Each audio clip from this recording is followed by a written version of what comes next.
Hey everyone, it's Pitico from Daydream Nation. It's a pleasure to have Davy Gallagher back to the channel. How are you, my friend? It's a Saturday morning, Peter. I don't know. Saturday morning coming down. It's a pleasure to be back. Thank you very much for having me. How are Absolutely. you? Absolutely. And yeah, I'm doing well. And I guess it was great that I roused you on a Saturday morning to talk about this little album, Primal Scream Adelica from 1991. So Davey and I have done some Titanic um, British albums of the late 80s and early 90s. We did a show on Stone Roses. We've done Suede. And I think it's long overdue that we cover Primal Scream. So this album, I think it was a bit of a grower. It went to number 8 in the UK charts, didn't chart in the US, but it's one of those albums that through word of mouth sold a ton of copies. And it's kind of an iconic British album, so much that it got its own postage stamp, I believe, Davey. Yes, and its own Stratocaster. This Yep. it is one of the most iconic albums in the UK. Tops usually somewhere in the top five, top 10 when you do see lists in the Guardian or online about the greatest British albums of all time.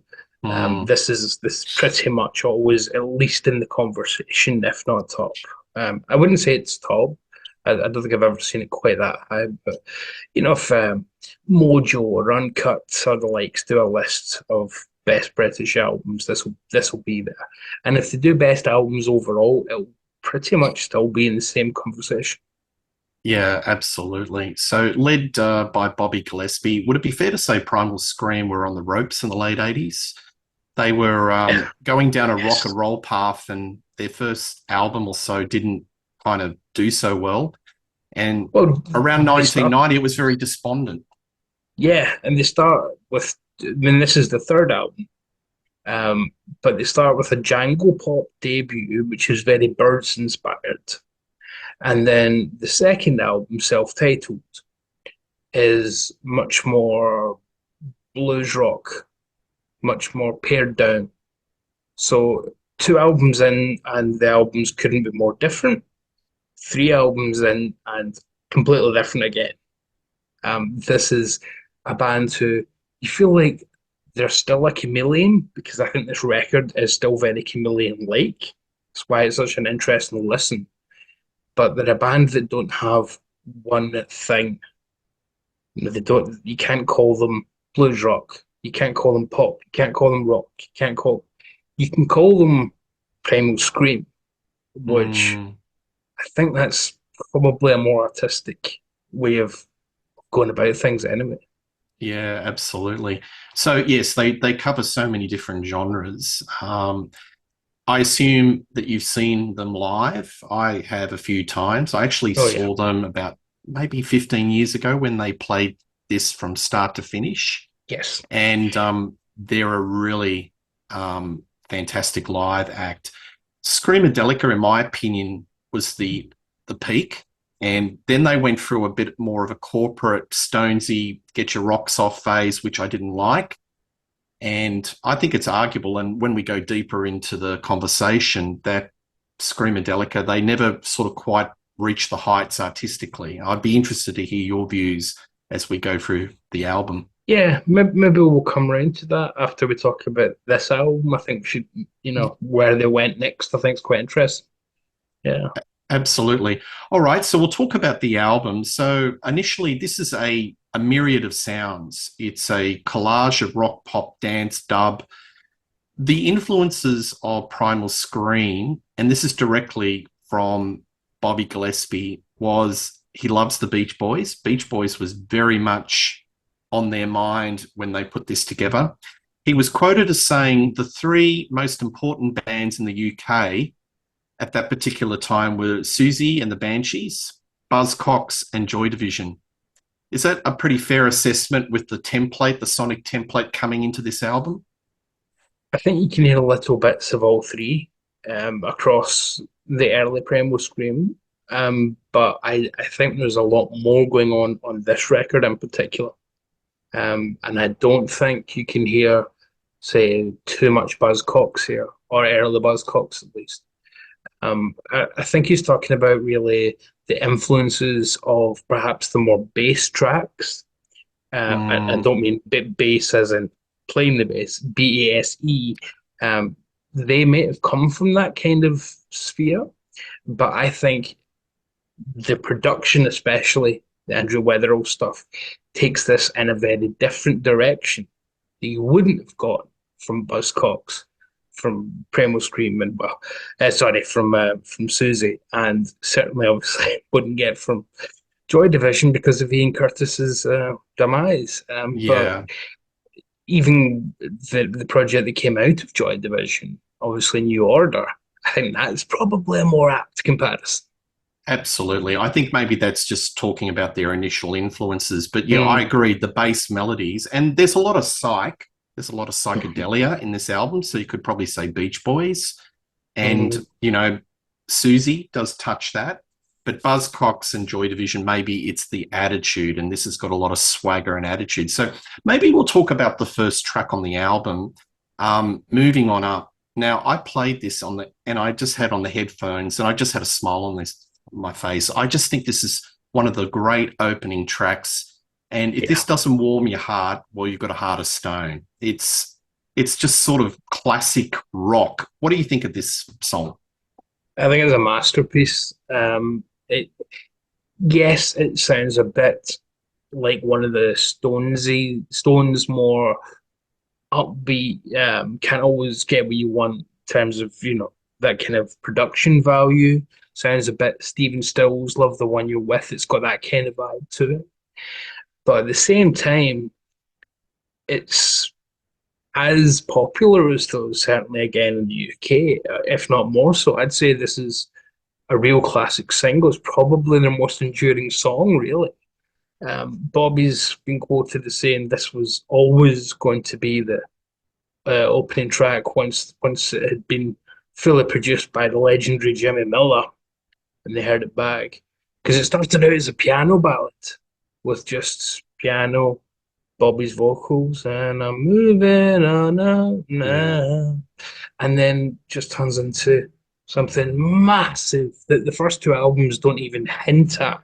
The Primal Scream have in their locker. It's a masterpiece. Huge Trojan horse to come in with.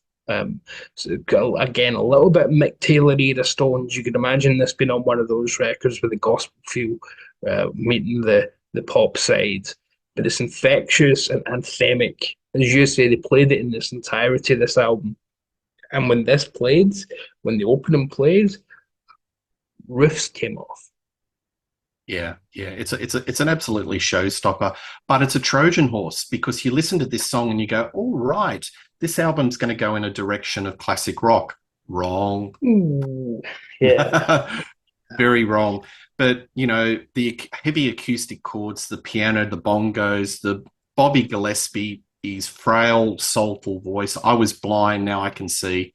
It's a corker of an opening track. So, no, I think it's inspired.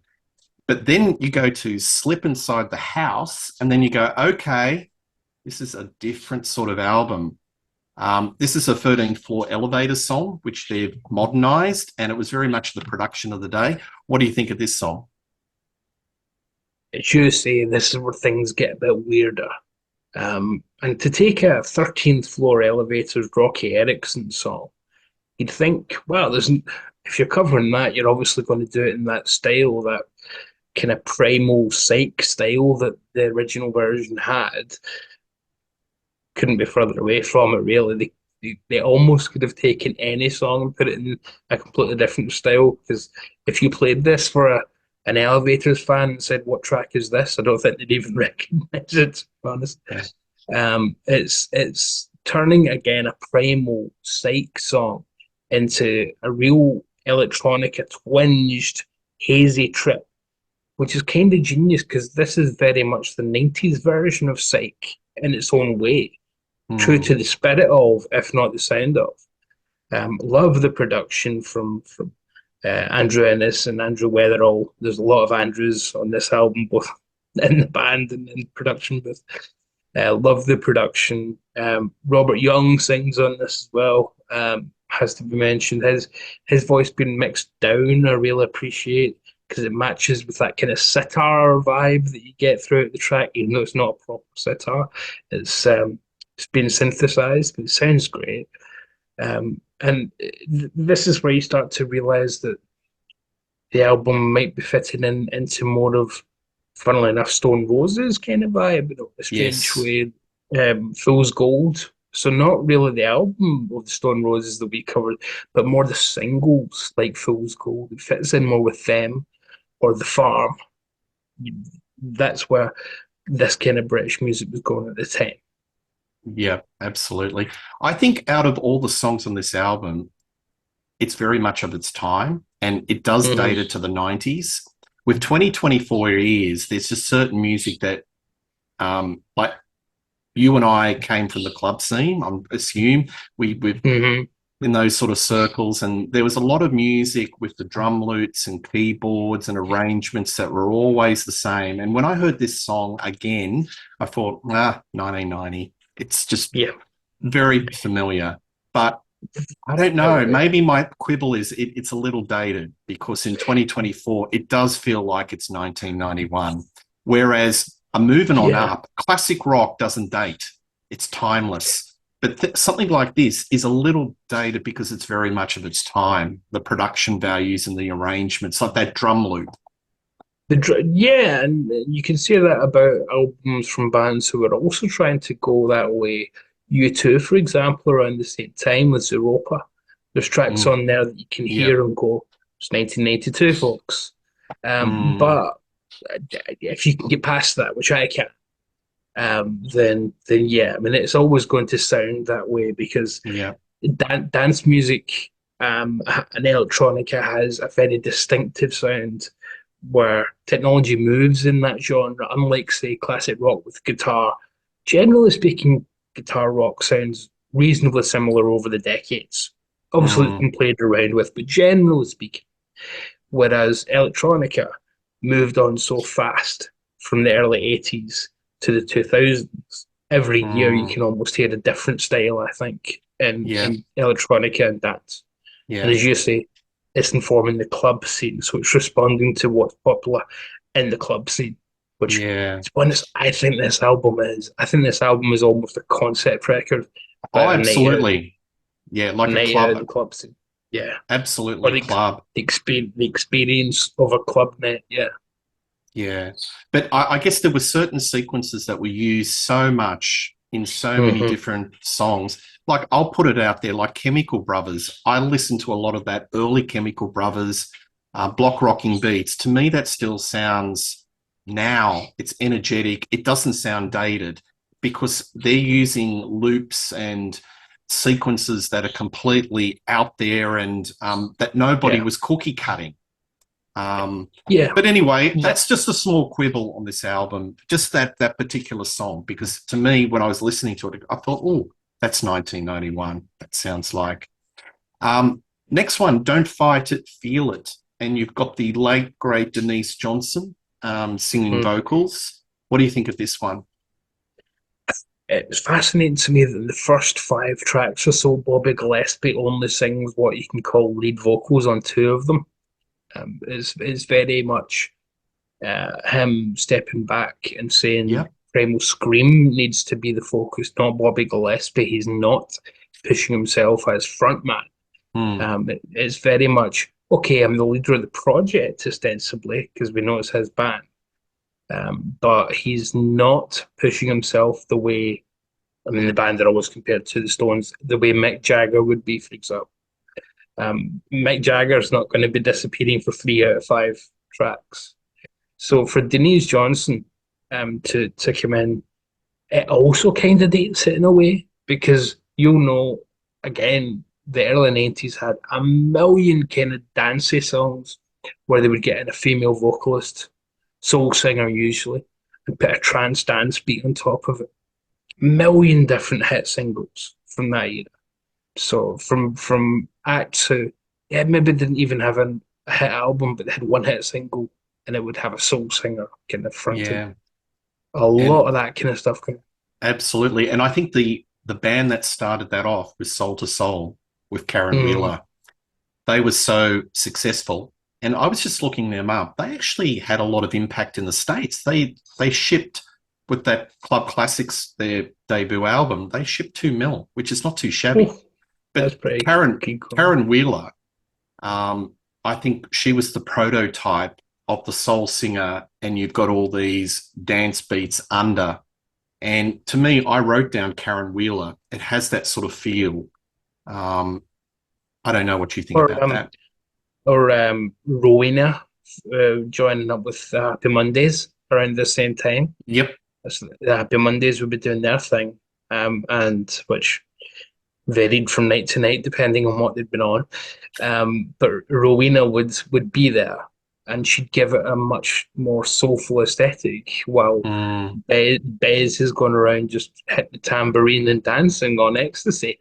Um, mm, there would be a soul underpinning to all this kind of stuff, which is mm, remarkable to me. Even what's her name came back with "You Got the Love, You Got the Love," and that became mm. a trance dance hit. There's a lot Yeah, of that kind of remixing stuff going on as well, yeah. and you can hear that in here. And as you say, there's a very kind of dated sound to some of this album. That you can hear the Italo house piano here, that dun dun dun dun dun dun, dun very The Frankie Knuckles Chicago House. very thin, reedy Mm. sound, very, very early 90s. You don't get it in 1989. You don't get it in 1994, but you get it on everything in the middle. It's one of those Isn't kind of that sounds. funny? That's so Yeah. weird how there's like a cutoff date. Yeah. It's I just think, like, well, I think because it was only really big in Europe and Australia, and then mm, Britpop really hit in maybe.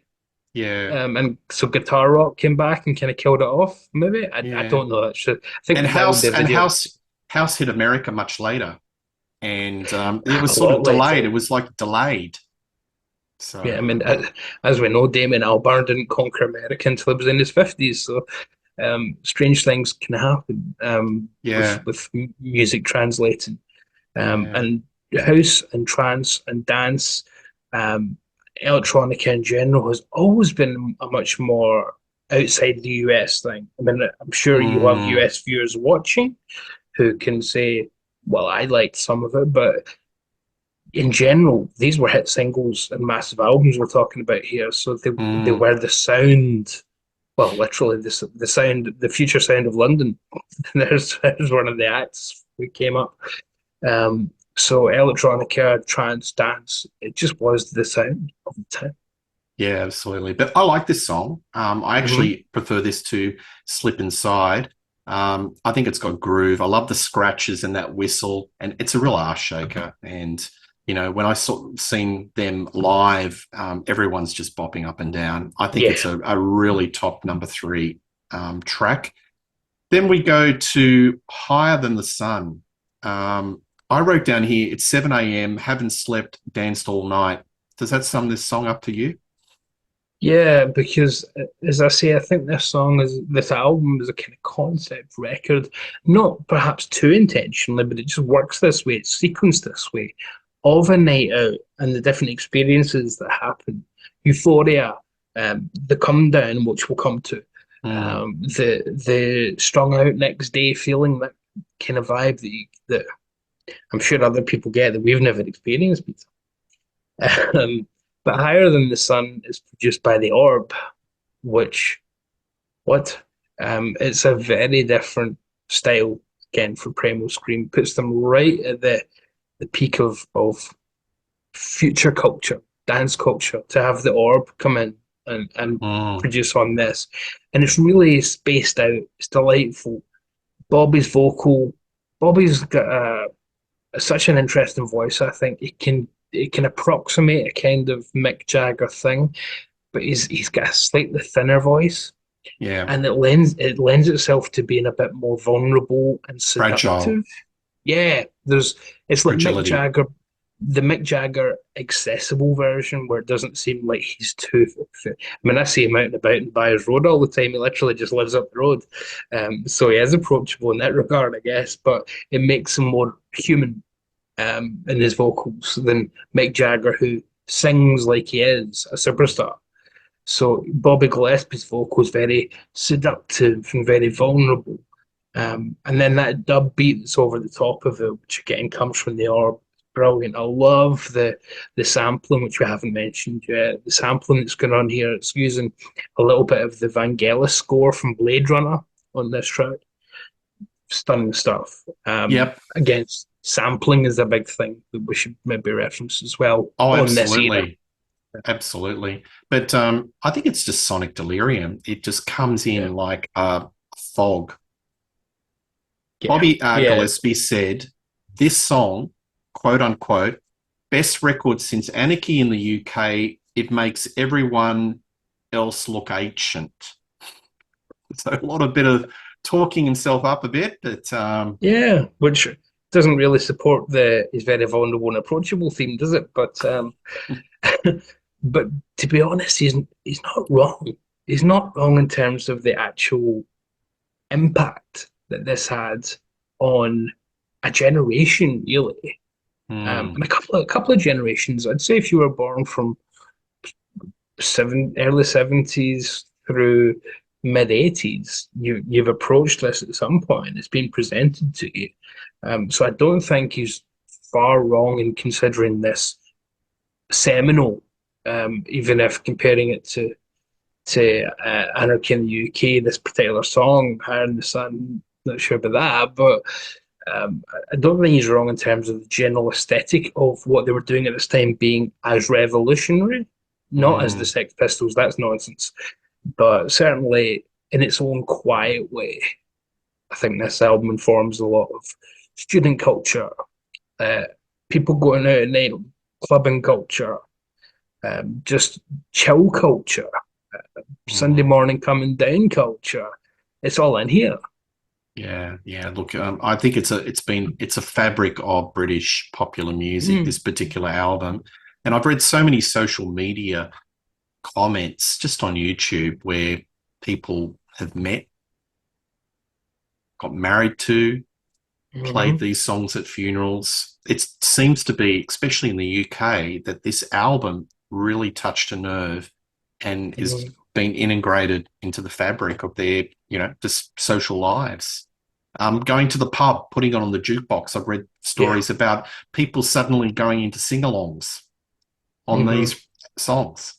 So, Which is remarkable because some of these songs, as you say, they've got elements that are the kind of things that would not be normally accepted at funerals, or mm, accepted.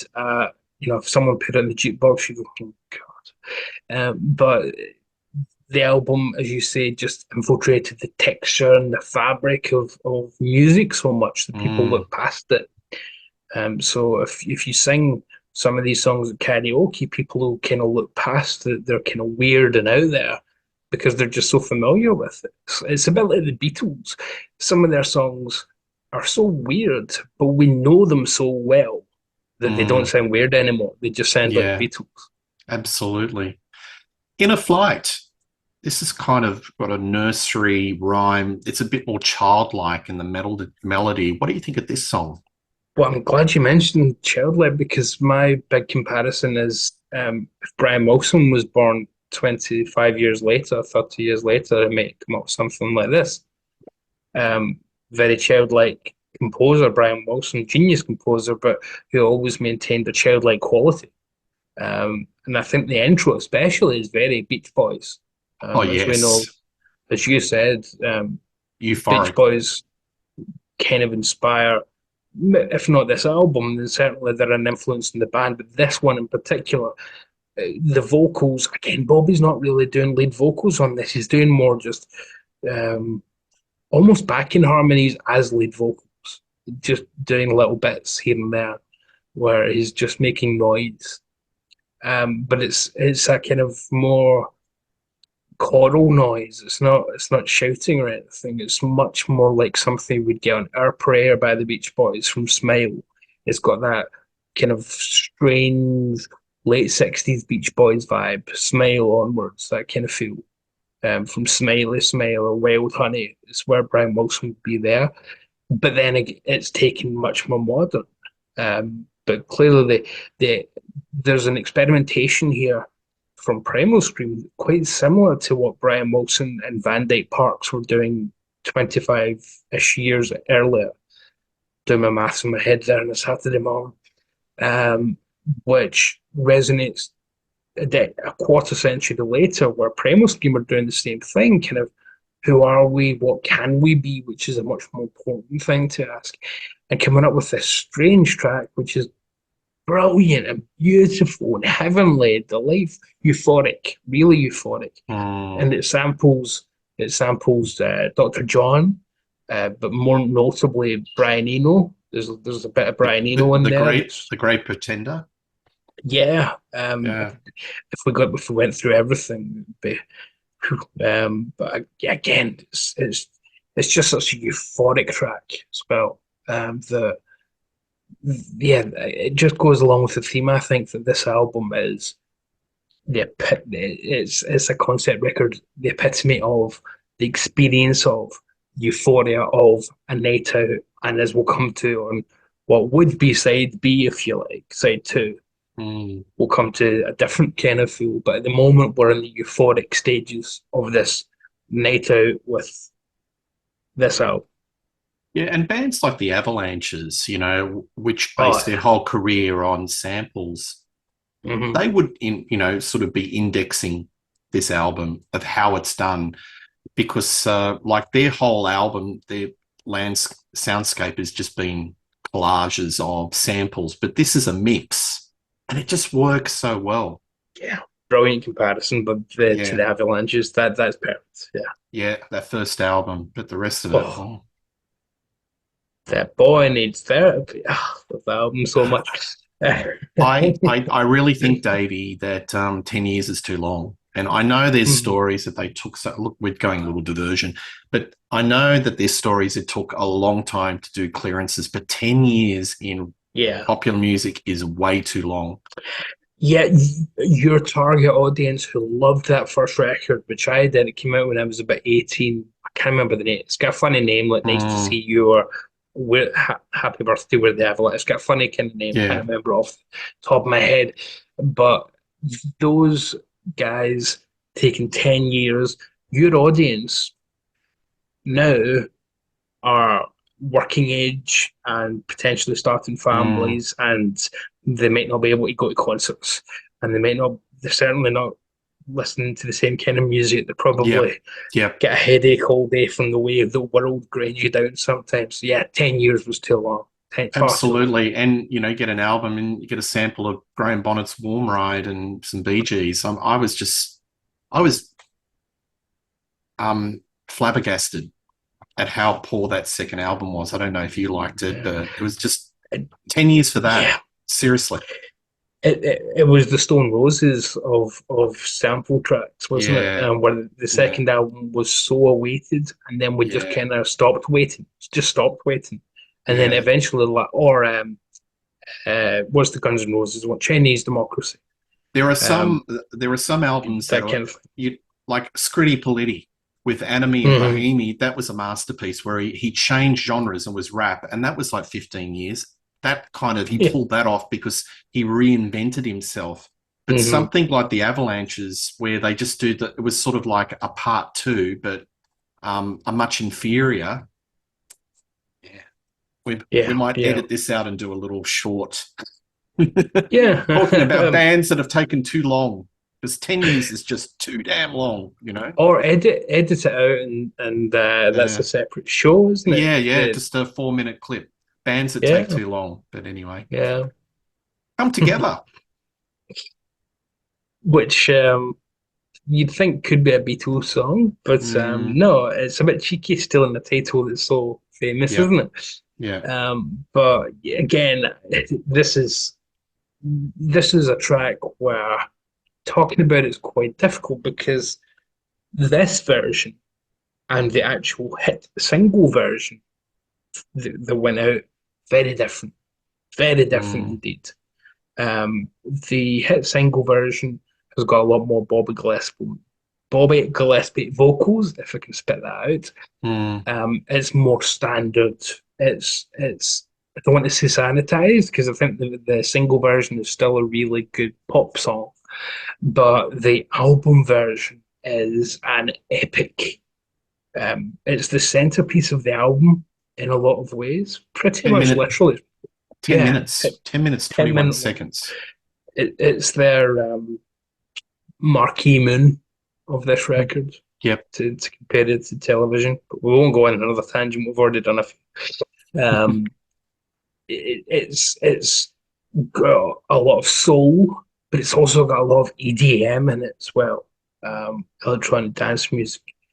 Before Bobby's voice even comes in, you get, depending on, I mean, there's two different versions again, never mind the single version. There's the US version, which starts with Andy McDowell from what's called Sex Lies and Videotape. She does a voiceover that they sample. Or you get the version that's got Jesse Jackson doing the introduction. Which is on the album. Yeah, depending on where you bought the album at the time. Yeah. So it's kind of strange. We won't even go into all the 12-inch different versions because almost every track on this has got the 12-inch single with 5 different remixes. But this one on its own had 3 main mixes. The American version, which what's the point even doing it for America? It's sold poorly. And then the rest of the world version, which to me is just a 10-minute masterpiece. And then that kind of 3-minute cut down for radio.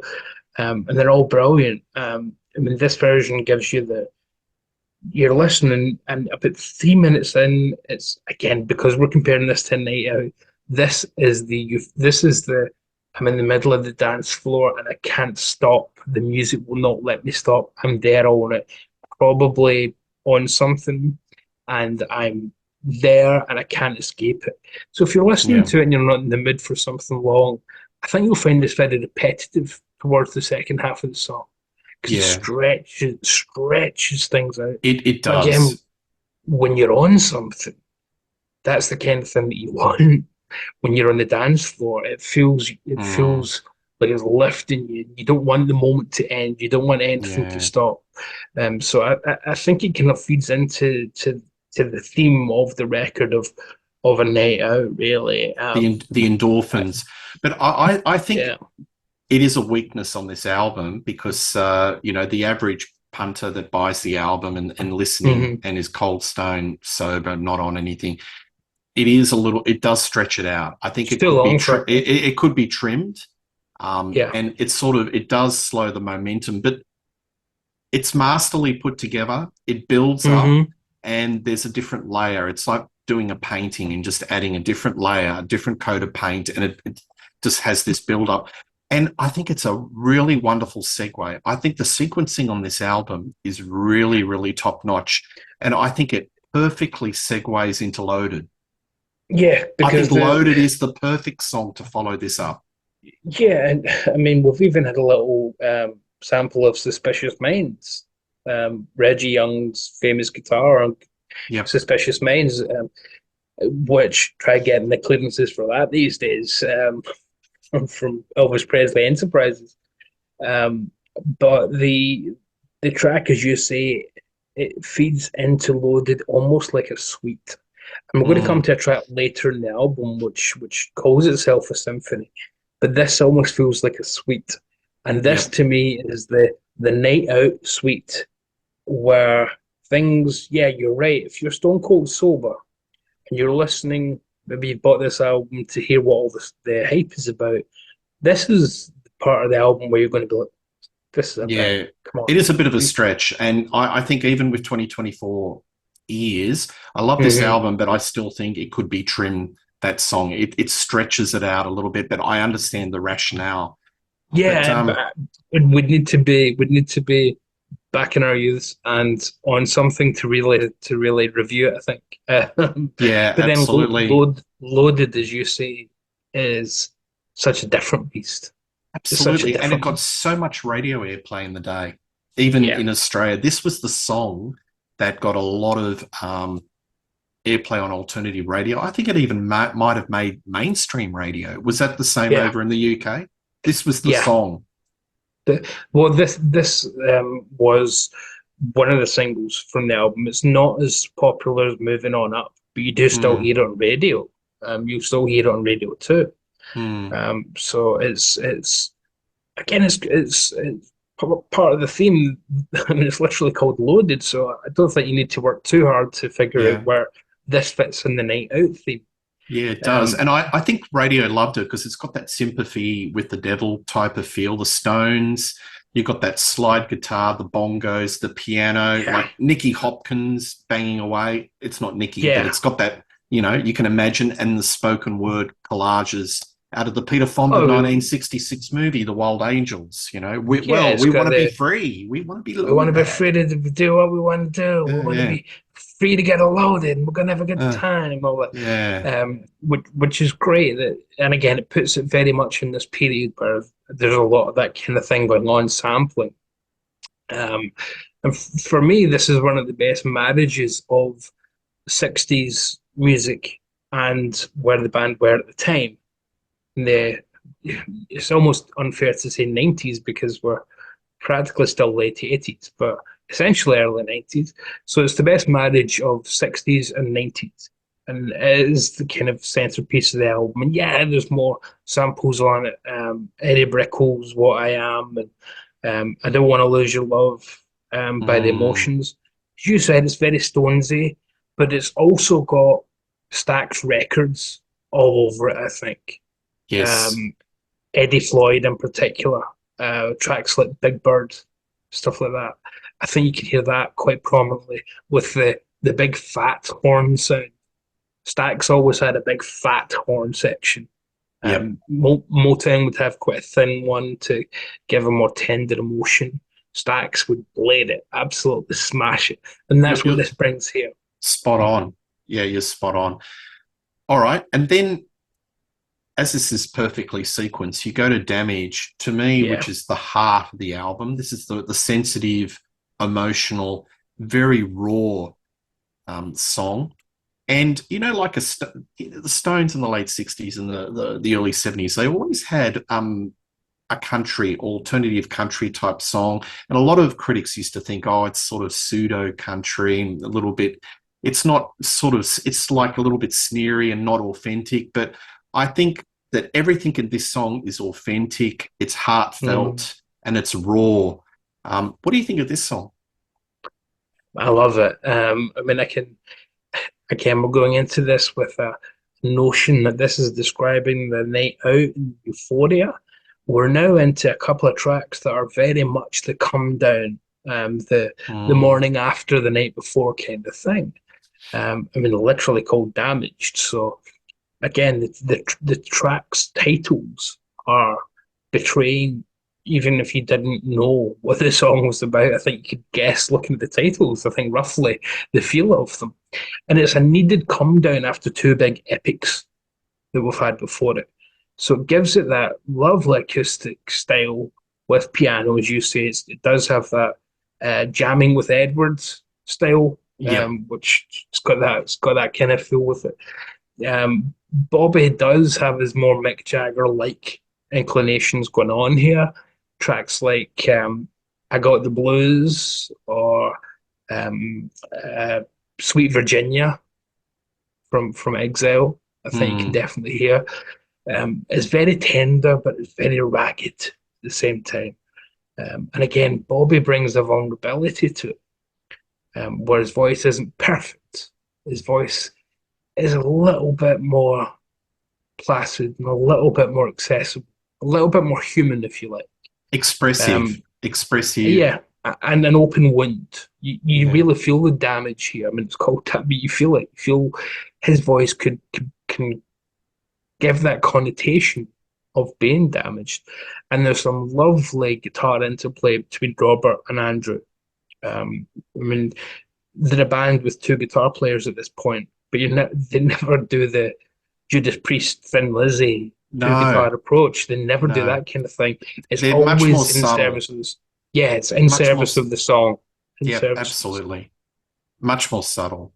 Mhm. But You Were My Addiction. It's just the lyrics are just so Yeah. heartfelt and so raw. And this Mm, is the humanity of the album. This is the human center of the album where, after all the euphoria crashing down to earth and it's an end of a relationship and it's over. Um, Yeah. the next song, I'm Coming Down. Again, but I think it kind of explains itself even with the title, doesn't it? Mm, I mean, this song, if people don't know it, they'll still hear obviously the samples, they may just not know what it's from. But a song which features dialogue from a film like Paris, Texas, the because it Pete, quotes, the Pete uh, Booth yeah, sequence. and Natasha Kinski's dialogue, which is quoted, and then to add the lyrics of drifting, drifting, I'm so lost, I don't want to be found. And Mm, that is not only perfect in terms of linking that to Paris, Texas, it's also a perfect song about Paris, Texas. That really yeah, sums it up. Drifting, drifting, I'm so lost I don't want to be found. It sums up that film. The Wim Wenders absolutely. film for people who haven't seen it. But it also adds to our story that we're continuing here, doesn't it? About the desolation, the come down, the big come down after the night that he's had, this person.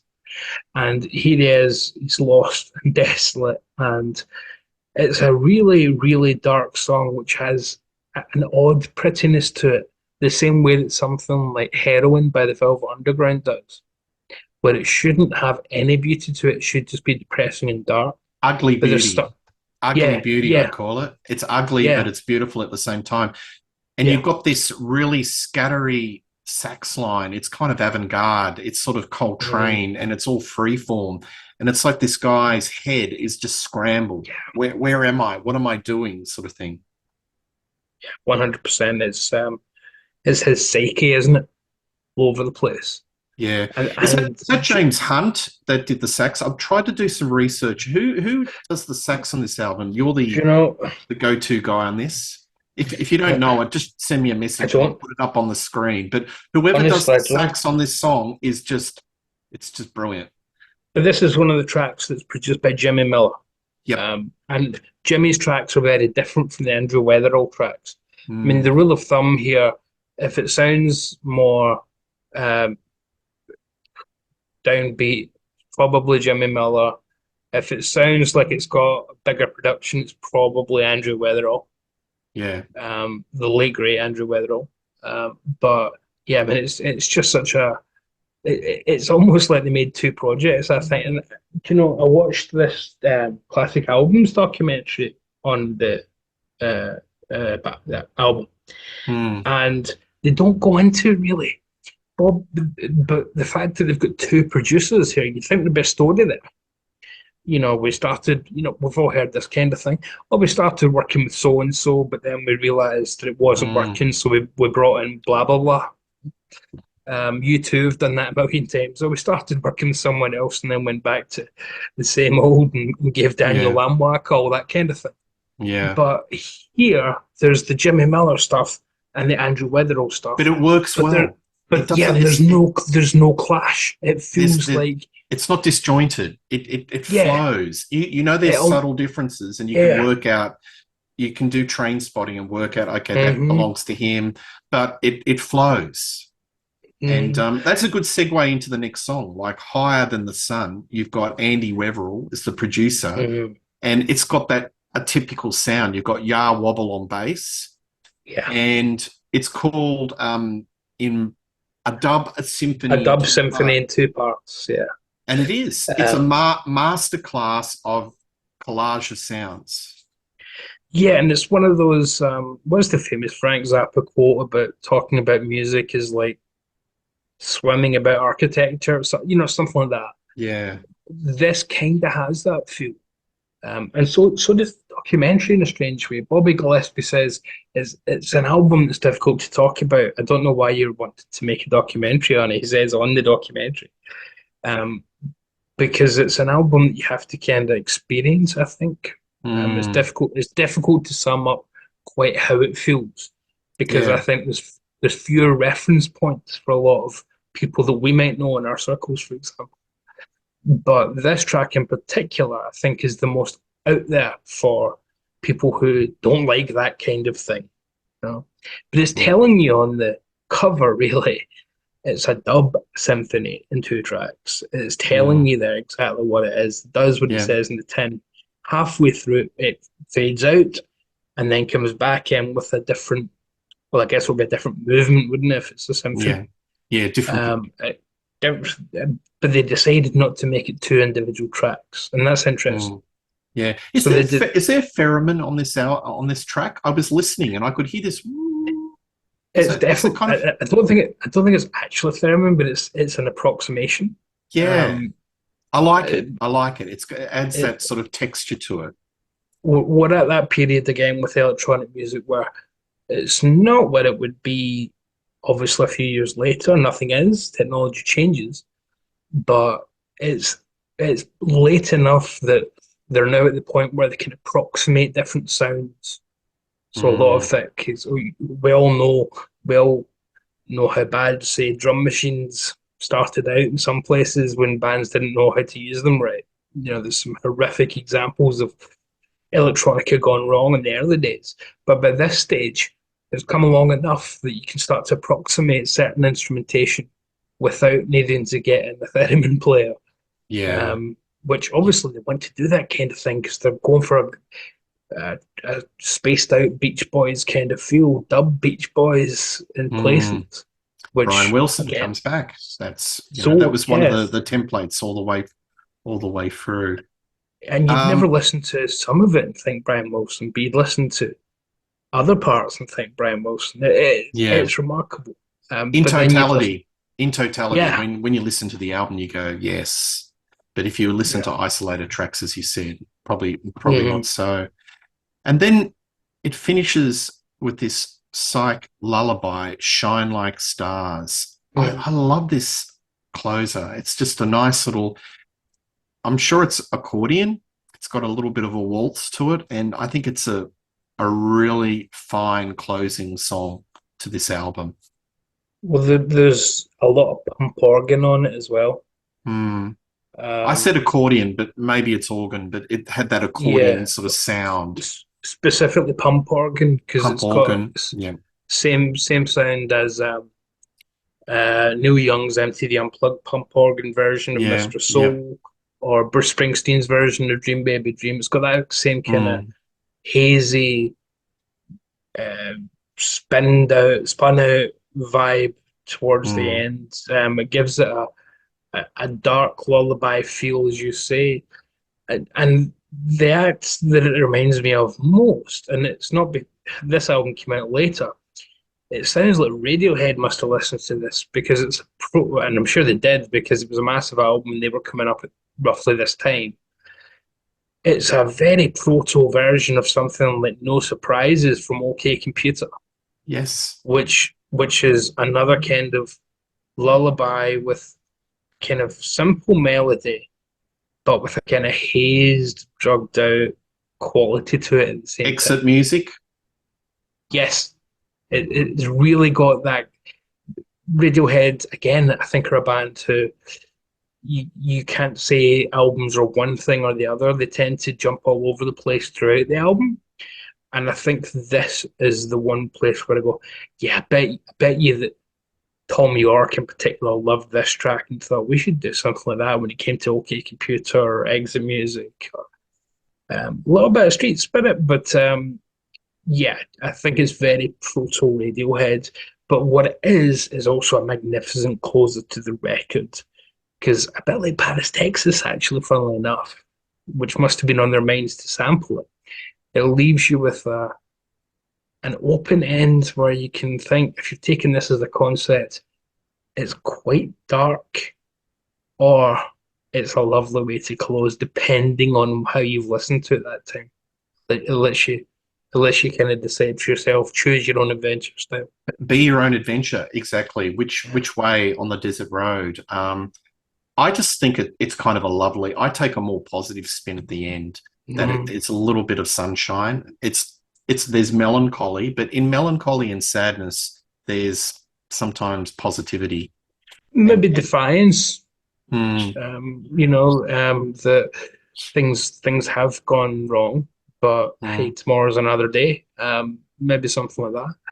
Yeah. Because Shine Like Stars, again, I think they use their titles very well. I think they're a band who, some bands just give songs a name and that's it.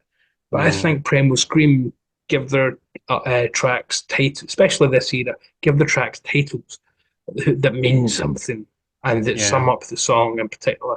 So yeah, I think it's maybe a bit of a slight call to arms. And hey, we're all going to shine like stars. Don't worry about it. Yeah. Well, that's the album, folks. Thank you, Davey. And as I always ask when we do these albums, it never translated into America. Have you got a theory why? Why did it not get the commercial success?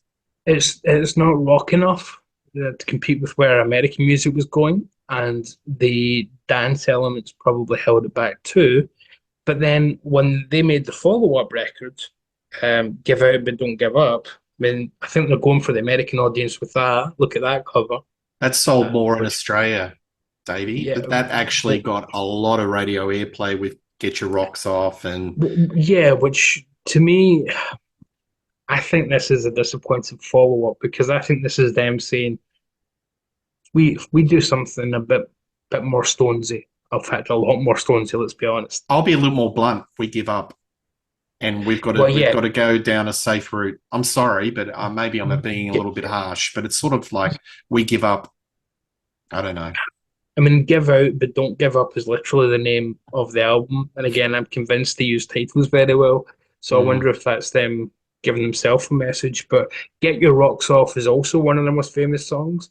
But to me, that is them almost giving in, literally, the name of the album mm. again, and saying, if we want a hit, we'll just do a very Stonesy I song. mean, Because this is get brave. your, This is yeah, brave, artistically and this brave, is and that safe, is safe. safe. Yeah. Mm, And if there's one thing I can't stand, it's running back to the middle of the road. I mean, I mm, think it's still a good album for what it is, but when you know that they've got ambitions that can also bring this, it mm. feels like they've just said, I don't know, why don't we double down on moving on up and just do Stonesy stuff? Yeah.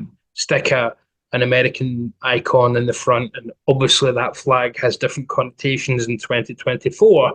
The Southern Mm, flag, the Confederate flag, but yeah, I mean they were obviously making a play for America with that next record. Didn't happen, and I'm almost glad it didn't because they still kept making interesting records. They've not made that many of them. mm. But Bobby's last project was a duets album, which was really nice. And he's written his autobiography. And as you say, we both had the pleasure to see this album done in its entirety, and you get the live album on this. You get a CD of the album done in its entirety, included as this too. So that's been released, and it's interesting to hear them do it as a band, isn't it? We can both attest to that. I mean, they did have a choral section and a horn section that night when I saw it, Hmm. but to hear those songs on Screamadelica done in a more band fashion, fascinating, absolutely Yep. fascinating. Some of them just turned into something very, very different entirely, and they did. Gospel, evangelical. It Yeah, was sort of like a some of it was kind of had a lot of religious fervor about it, sort of a yeah, celebration. revival feel, and Yeah. it switched up a couple of the tracks, which was interesting as well. Mm, Obviously, they want to get the maximize the audience reaction, so they're moving it around for that reason. But interesting that what they thought on record is a good sequence, and they also thought doesn't work if we're going to play it live in its entirety. And a yeah. million bands have done that now while we're playing their most famous album live. I can't think of many that reinvented it and said, but we're also going to change the track listing. Yeah. I can't think of. I mean, everybody else just plays the album very faithfully, pretty much. Yeah. Except the Cult Electric, they dropped Born to Be Yeah, Wild, which I yeah, found interesting when they did yeah, that. yeah. But That's a strange choice. yeah, that's a future But show idea. We should cover bands that talk about our experiences seeing bands reproducing their best album in a live setting, because that seems to be very much commonplace. That signature album of 20 or 30 years ago, and they just wrap a tour around it. U2 have done it, the Colds. Mm-hmm. I'm sure Depeche Mode will probably do it with Violator. The It's going to first one I happen. ever saw, the first one I ever saw was 2006. Public Enemy doing "It Takes a Nation of Millions to Hold Us Back" live in its Wow. entirety. And that felt like a real statement at the time. Whereas now, Mm, when you see a band advertising that, you kind of think, oh, they need to sell out. You know, they're having trouble with ticket sales, so they're just bringing out the hits. yeah. But at the time, seeing Public Enemy do that was a statement. And I think that's the case with Screamadelica too. I think Primal Scream kind of reinvented it for the live audience. They didn't just reproduce it; they reinvented it. Yeah. It was just like the artwork, the iconic artwork of the cover, which where have we gone? Just like the iconic artwork of the cover, it's kind of amorphous. If you try to reproduce it, you probably get a rough version of what it looks like from memory, but it Mm, wouldn't be quite the same. And that's kind of what they did with the live version. yeah. Yeah, Yeah. Absolutely. fascinating, fascinating album, Yeah. fascinating band, fascinating time for music as well. Like, you know, the rough era of the Berlin Wall falling. Music's in a very different place in America versus the rest of the world. This kind of thing would never have infiltrated the States, but it just permeated pop culture and Yeah. all over, all over. Well, I love that Um, period of British music because I think it was such a fertile potpourri of just ideas and mm, innovation and so many great bands, great music, great albums that are kind of timeless. It was just that was like a purple patch, that early period of the 90s. and when this flopped, but relatively flopped, just with the massive hit single. Interesting, their next project after this would be a one-off single we've already covered because it was the song Trainspotting from the film Trainspotting, the soundtrack, which goes back to this. Mm, For like 4 years later, they go back to this sound because the song Trainspotting doesn't sound anything like this album, but it does sound like this album. yeah, so they're basically regrouping and saying I think that's so. not I us. think, yeah, This is because us. it doesn't fit in with Born Slippy, perhaps. Yeah, No, absolutely. fascinating band. Yeah. Davey, I have really enjoyed catching up with you again. It feels like we're at the pub just having a yak about an album. We will do this again. But give us a plug on your channel, anything new you want to just put out there and where What have I people done can recently? find you.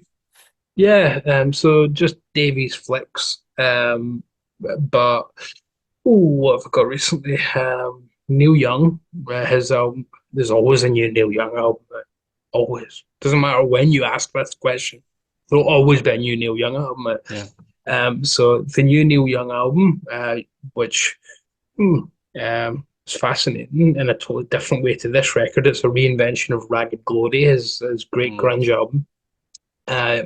So I've done a review of that, and for film fans, big long Christopher Lee interview, and not with him, he's dead, but a guy who's made a documentary about him, which is on Kickstarter and just about funded. So for film fans, Christopher Lee fans, horror fans, check that out. For Neil Young fans, check out that. But yeah, for anything else, I will probably just be on Sea Tranquility. fantastic. And folks, please like and subscribe to Rock Daydream Nation. Tell us what you think of Primal Scream, what your favorite song is, what your favorite album. We like to read your comments. We like to hear from you. But one thing's for sure, you'll see me and Davey doing more rock in 2024. Cheers.